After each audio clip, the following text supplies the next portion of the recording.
Hello, everyone. Today, I would like to sit down and share a very personal story with you about how our lives can change completely in just a single heartbeat. It is a story about the deep love we feel, the hard choices we make, and the painful thing that happens when we try to return to a place that no longer exists in our world. You see, life is a lot like a book. Once you flip the page and start a brand new chapter, you can never truly go back and live in the beginning of the story again. Just imagine sitting down for your breakfast on a very quiet, normal morning and seeing a message on your phone that changes everything you think you know. It had been 18 months since my wife walked out of our front door for the last time when my phone made a little chiming sound. I looked down at the screen and saw a message I never expected to see. It said, "I have had my fun. Now I am ready to be a wife again." I read those words twice and found myself smiling. Then I sent back 7 simple words that ended our conversation forever. Let me tell you about myself. I am Nathan Collins. I am 45 years old, and I run my own business where I build and fix houses. I am a person who works very hard. I try to stay calm when things get tough, and I truly believe that trust is something you earn through what you do, not just through the sweet things you say. My wife was named Vanessa.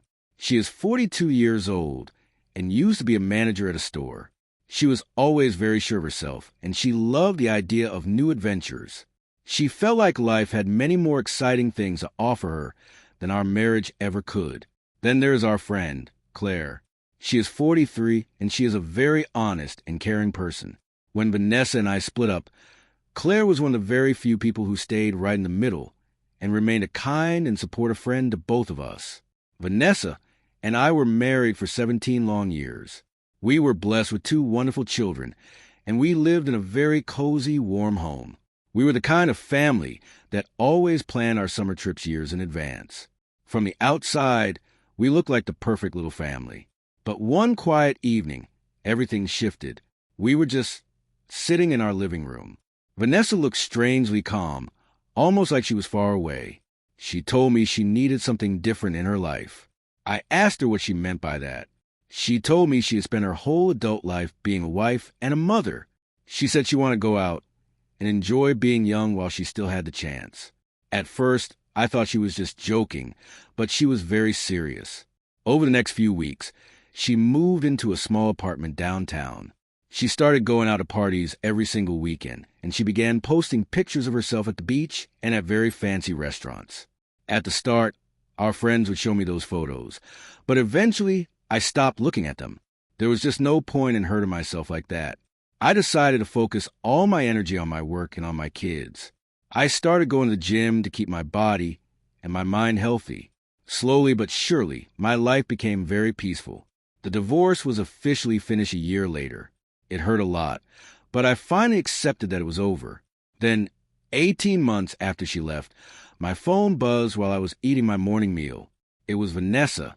Her message said she had finished having her fun and was ready to come back and be a wife again. I just sat there staring at the screen. There was no apology for the pain she caused and no explanation for why she left.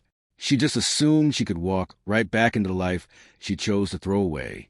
A minute later, she sent another text saying she knew she had made some mistakes, but she thought we had both been apart for long enough now. I put my phone down on the table and finished my coffee. Then I called Claire. She let out a long sigh as soon as I said Vanessa's name.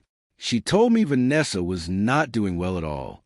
The people she thought were her new best friends had all disappeared when the fun stopped. She had even lost her job a few months ago. She finally realized that the excitement she was chasing did not last very long. I thanked Claire for the information and hung up the phone. For the next hour, I sat and thought about what I want to say. I did not want to get revenge or be mean. I just wanted to be done with it all. Finally, I typed out 7 words. That chapter ended when you walked away. Goodbye. I hit the send button. A few seconds later, my phone started ringing. I did not pick it up. She left 3 long voicemails and sent many more messages. She begged me not to do this to her. She said she had changed and that we belonged together. I read every single message and then I saved them away. A week later, Vanessa showed up at my office without calling first. She looked very tired and much older than I remembered. She asked if I could give her just 5 minutes of my time. We sat together in a quiet room. She looked around at the walls and said she always thought I would be there waiting for her. She thought she could always come home if life did not work out the way she planned. I told her I knew that's what she thought. Tears started to fill up her eyes. She said she was very selfish and that she took me for granted. I did not disagree with her because she was right. She said she still loved me very much. I looked her in the eyes and said I believed her. For a second, I saw hope appear in her eyes. Then I told her the truth. I told her that the version of me who would have waited for her just does not exist anymore. She covered her face with her hands and started to cry. She said she had ruined everything. I did not argue with her because some truths do not need an argument. As she got up to leave, she whispered that she was sorry. This time, I really believe she meant it. But I simply could not build a new future on a lesson that she learned too late. Looking back, people often ask me if I ever thought about taking her back. The answer is very simple. I spent 17 years choosing her every single day. She spent 18 months choosing a life without me. Sometimes the hardest lesson in life isn't realizing what you lost. It is realizing that the person you left behind learned how to live a good life without you. And by the time you finally decide you want to come back, they have already found peace and are moving forward.